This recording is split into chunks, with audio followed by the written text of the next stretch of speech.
So were when you and I were talking about the show that we were going to do, you said you wanted to talk about thinking as reasoning, feeling as values, intuition as imagination and abstracting, and sensation as sensory info and experience.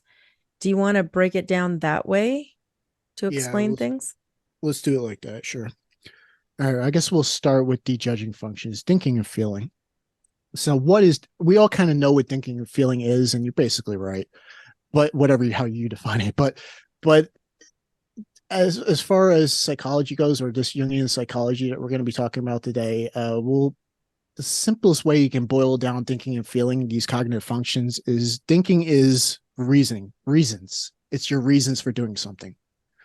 Um, and it's attached to feeling. And what is feeling? You could boil it down to your values. What do you value? What do you like? What do you dislike? And it's attached. So the feeling and thinking are attached. So you can kind of see, okay, you have a feeling, you value something. These are your reasons. Like especially if you're like a lead, you have more power in the feeling side. You're more imbalanced towards the feeling side. Then it's basically like, I like this, and then I give the reasons. While a thinker, like let's say Brandon or Sharon, who both have lead thinking, um, they'll be like, okay, these are my reasons, and this is why I value. So it's basically like that. So that's the easiest way you could think about it. If it's introverted, we'll say if feeling is introverted, then you're more focused on your values, what you value.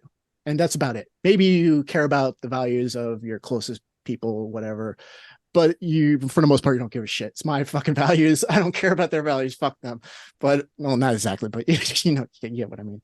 But however, if say you're an extroverted feeler, all that means is that you don't just look at your values, you look at the tribe's values, you look at the group's values, you look at humanity's values. They say, like, say if you have the same amount of energy going into introverted feeling as you do for extroverted feeling, it's the same amount of energy, but think of like a hose. When you kink the hose and it spray, because you gave it a smaller hole, it sprays farther, there's more power. You could think of that's how introverted feeling will work, and extroverted feeling will be more like expanded because you're taking the values of everybody.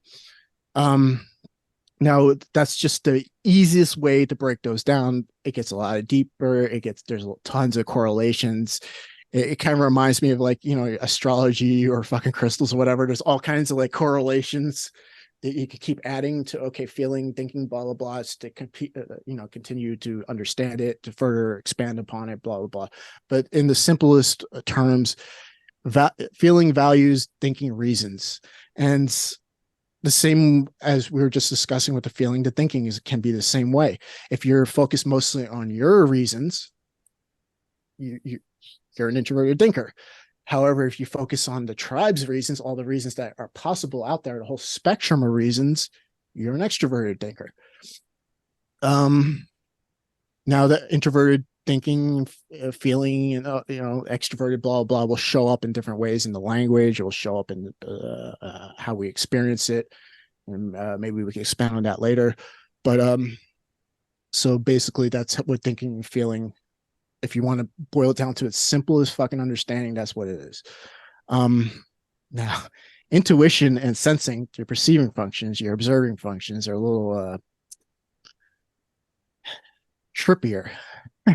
Okay, so you sensing and intuition essentially are the same thing.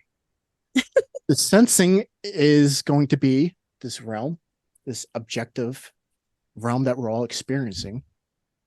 And the intuition will be in all those abstract realms that we can create whole simulations and imagination, et cetera, in our own fucking minds. We create our own fucking worlds. That So basically, you can boil it down to intuition just to be abstracting and imagination, and sensing. It's pretty self-explanatory. It's your five senses. Like so.